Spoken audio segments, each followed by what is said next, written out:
Hoy en el estudio nos acompaña el secretario de Estudio y Cuenta, Juan Jaime González Varaz. Él es de la ponencia del ministro Eduardo Medina Mora.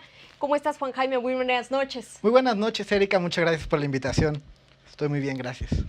Pues Juan Jaime viene a platicarnos de un asunto muy relevante que tiene que ver justamente con el fallecimiento de un menor de edad, específicamente de un gemelo. Esto a causa de una negligencia médica en el IMSS. ¿De qué se trata? Es un asunto que te tocó proyectar. Sí, es correcto, Erika. Es un asunto un poco delicado. Los hechos ocurren en Coahuila. Es una madre que tuvo un embarazo gemelar. Los niños nacieron prematuros y cuando nacen se les hace una evaluación médica y uno de ellos tuvo algunas complicaciones respiratorias al nacer. Sin embargo, con el tratamiento y con la evaluación médica se les dio de alta, se les declaró sanos y únicamente la madre se fue a su casa con una receta médica para administrar antibióticos en el hogar. Sin embargo, al siguiente día la madre empieza a ver que uno de sus hijos presenta síntomas extraños. Particularmente advierte que las uñas del bebé se empiezan a poner moradas, empieza a tener complicaciones respiratorias e incluso empieza a sangrar de sus genitales. Asistió en 2 ocasiones al médico, de nueva cuenta, una alrededor del mediodía y otra en la tarde, y se le volvió a dar de alta al bebé, indicando que el bebé se encontraba absolutamente sano. Así lo relata la madre en sus escritos. Sin embargo, en la noche, cuando le está dando de comer al bebé, empieza a sentir que el bebé se empieza a desvanecer y lo siente suelto. Y de repente nota que ya no tiene más signos vitales. Entonces llaman a una ambulancia y pide ayuda con los vecinos del lugar para que sea trasladado al centro médico. Una vez que llega al centro médico, se le confirma que su hijo había fallecido. Es decir, haciendo énfasis en que ya tenía 2 ingresos previos.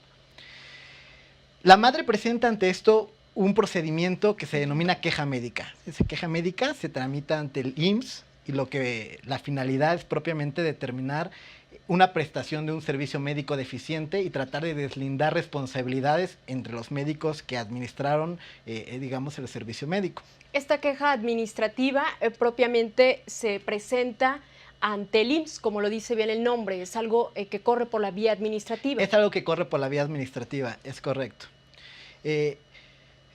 Esta queja médica se le da trámite, sigue todo su procedimiento y efectivamente existen unos documentos, digamos, publicados que establecen lineamientos o protocolos de actuación respecto de cada emergencia médica o cada padecimiento médico. No vamos a profundizar en eso.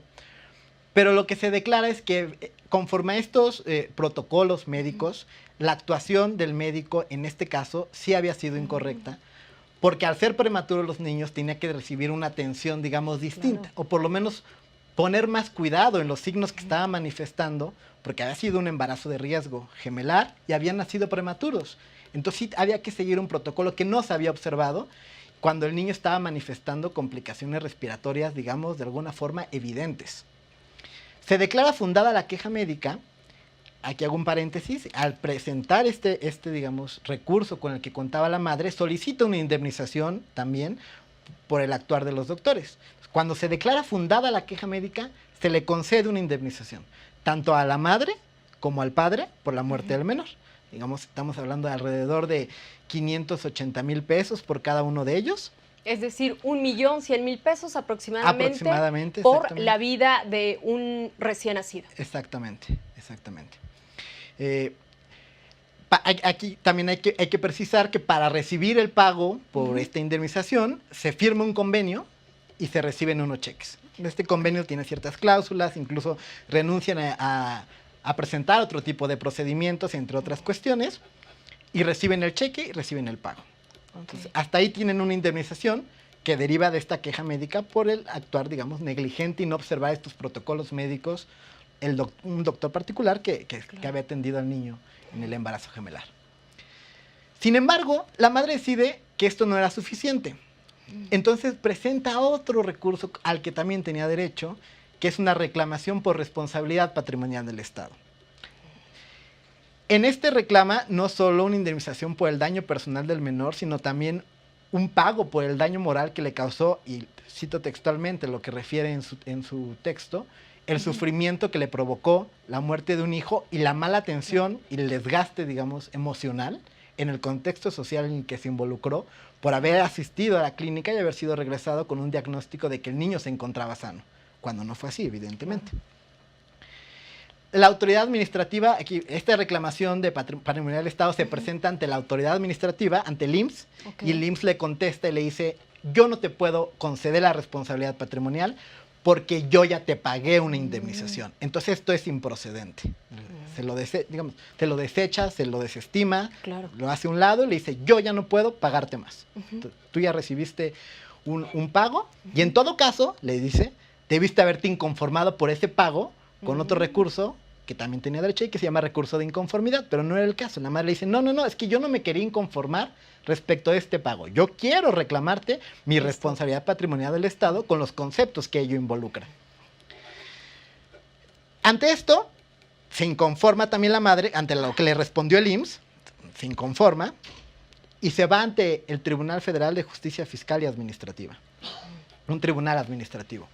El tribunal administrativo confirma la resolución del IMSS y le dice, no, efectivamente, ya se te había pagado indemnización y tú no tenías derecho al pago de una distinta, porque además esto surge de los mismos hechos y estarías recibiendo un doble pago por los mismos hechos. Entonces, además, tú ya no tienes derecho al pago de otra indemnización.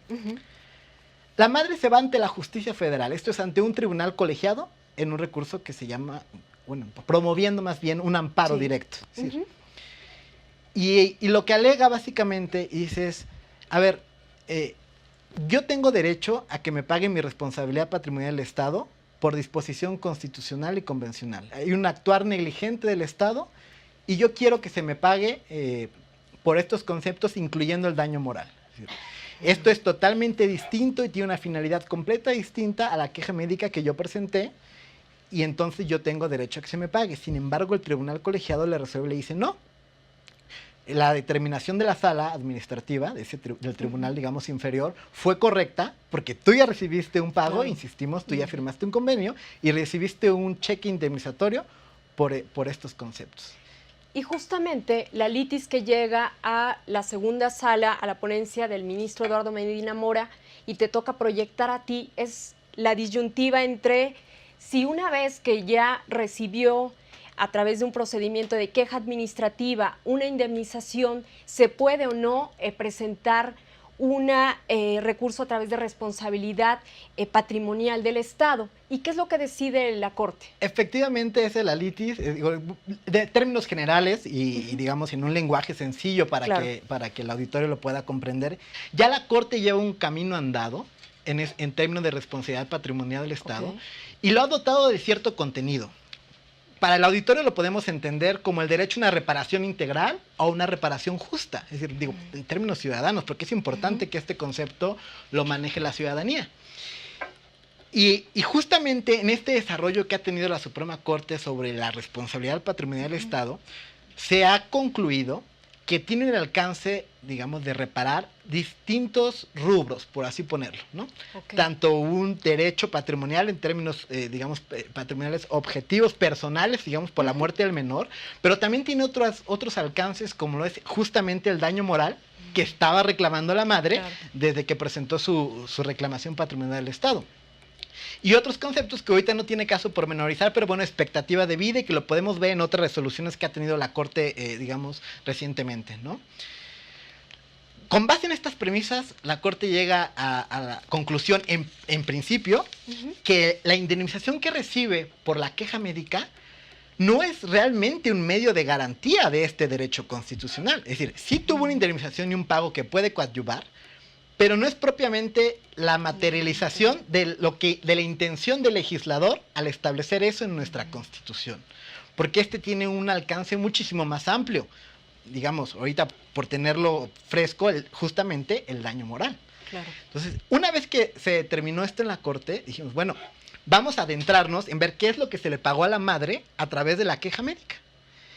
Y en una exploración nos dimos cuenta que la indemnización que se le había pagado, pues comprendía algunos conceptos, pero que se circunscribían al daño personal por la muerte del menor, tomando en cuenta tanto un instructivo, que está contemplado en el Instituto Mexicano del Seguro Social, como artículos del Código Civil, pero que hacen referencia exclusivamente al daño personal, no al daño moral, porque el Código Civil tiene disposiciones de daño moral, pero el pago que había recibido no abarcaba justamente estas condiciones.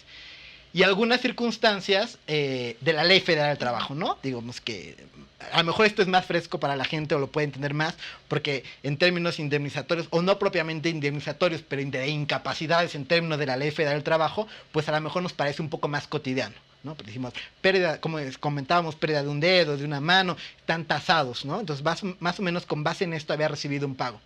Pero no había recibido pago por concepto alguno en materia de daño moral, entre otras cuestiones, ¿no? Entonces dijimos, bueno, no recibió este pago y justamente, y reiterando la premisa anterior, no se había materializado, digamos, en términos concretos o en términos exhaustivos el derecho constitucional a la reparación justa e integral a que tenía derecho. Perfecto. Efectivamente. Pues Juan Jaime, te agradecemos mucho que nos hayas acompañado hoy en el estudio justamente para hablarnos de este tema tan importante y que además los ciudadanos viven, tienen que ver, en algunos cuantos no nos hemos enfrentado a negligencias en algún instituto de seguridad social. Te lo agradezco mucho y queda abierta la invitación para que nos traigas más temas como estos. Muchas gracias por la invitación, Erika. Seguimos en contacto.